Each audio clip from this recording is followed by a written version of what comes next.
expecting more than 1 billion people to live in the low elevated coastal zone by 2050. That is 1 billion people living 10 meters or less above sea level in the coastlines. Very many of which, over 700 million, will be located in Asia. Now, we know that even if we do manage to limit global warming to 1.5 degrees, we will see severe changes in sea level and a much higher frequency of extreme flooding events.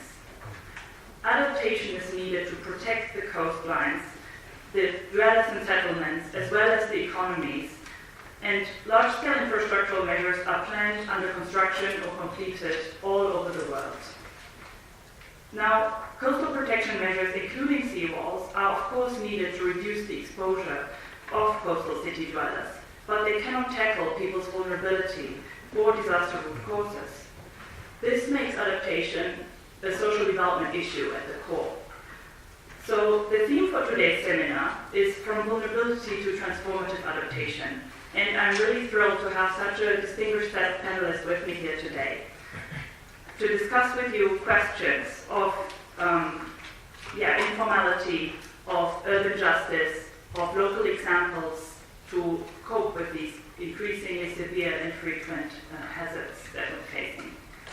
The UNRISD seminar series provides a space for open, informed, and insightful conversation around contemporary issues of concern to social development research and policies.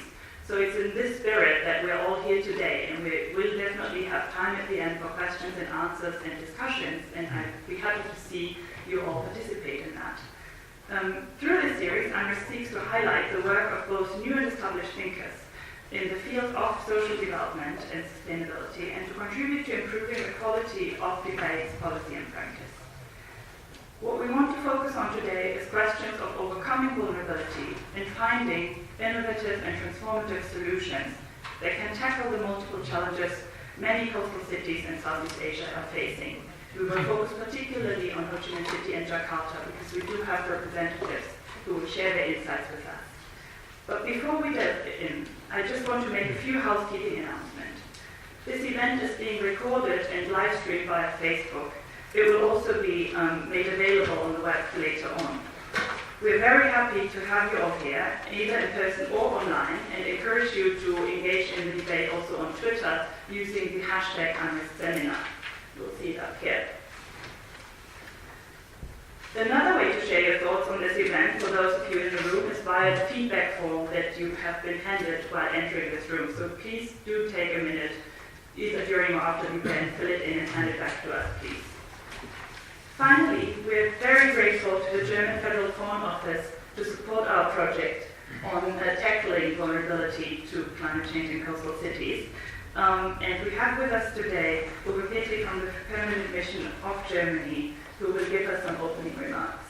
Thank you very much.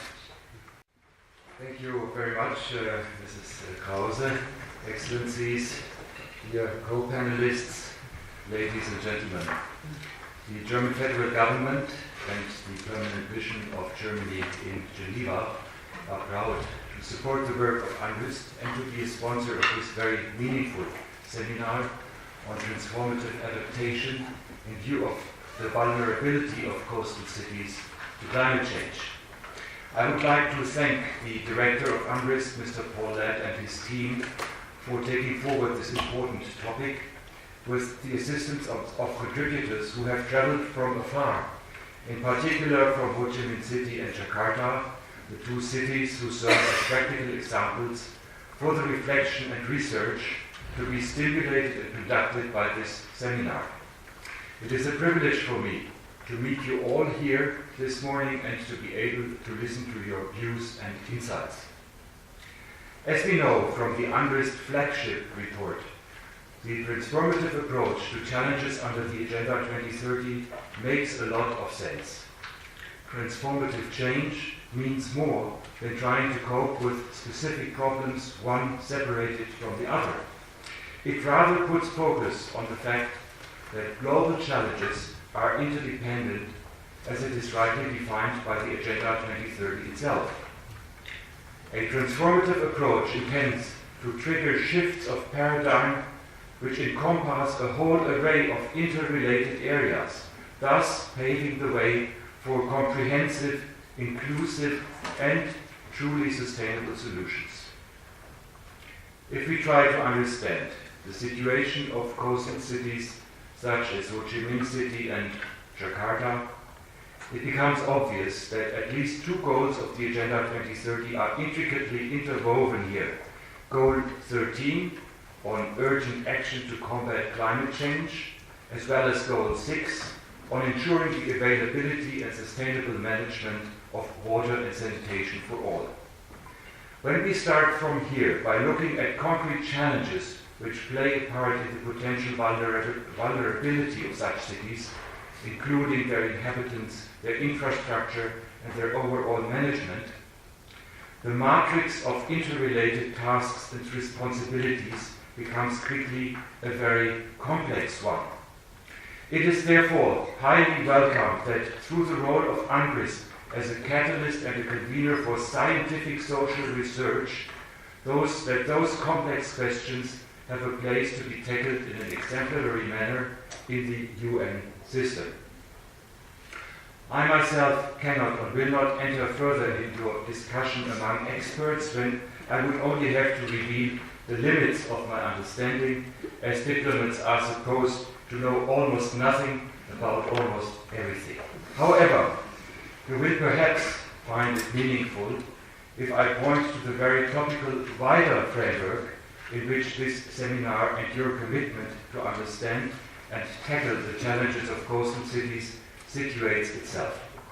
Only a few days from now, the so-called COP24 will meet in Katowice in Poland in order to adopt a rule book for the implementation of the Paris Climate Agreement.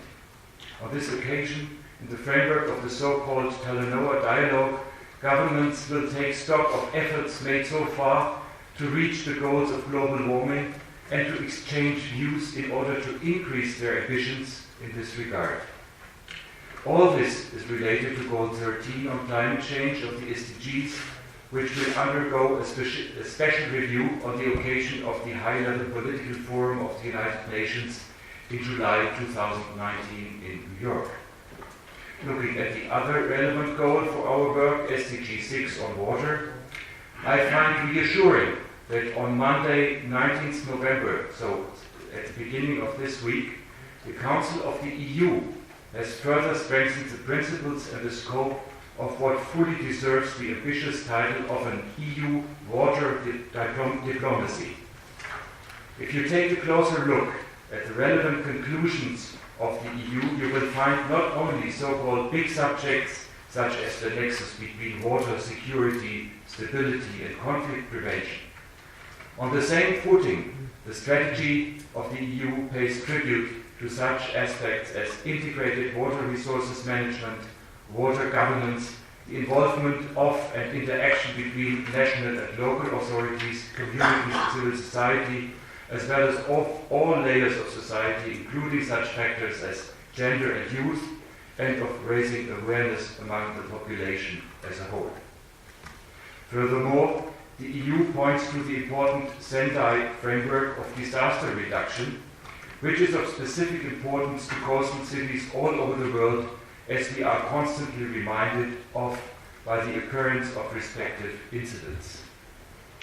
In the framework of its global strategy and the so-called new consensus on development, the EU will engage in concrete steps to enhance sound and integrated water policies together with its partners in development. This will include the inclusion of water and sanitation in the financial and technical cooperation with partner countries, and also strive to encourage private sector investment and partnerships in water infrastructure and capacity building. Last but not least, I should not forget to mention the long-standing efforts of German water diplomacy. Since 2008, Germany cooperates with countries in Central Asia along a strategy called the Berlin Process. Germany and its partners from Central Asia have a wealth of experience to share in view of the importance of regional transborder water management and governance.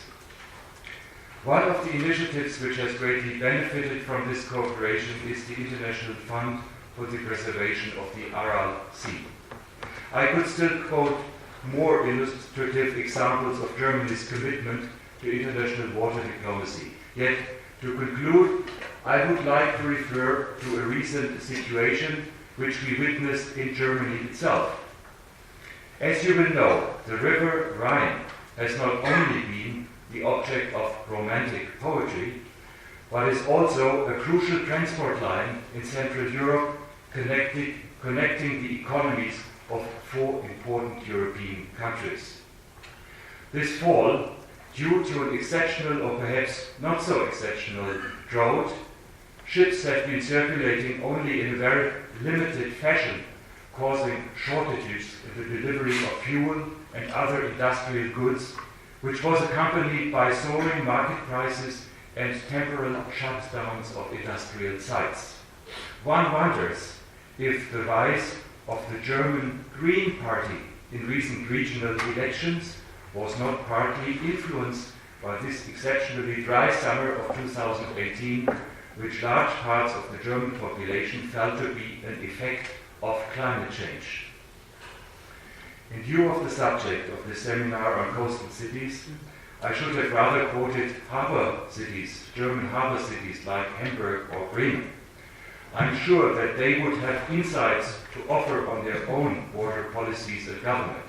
But maybe in the end, it is them who will greatly benefit from the results of this seminar, for which I would like to wish you all good continuation and full success. Thank you very much.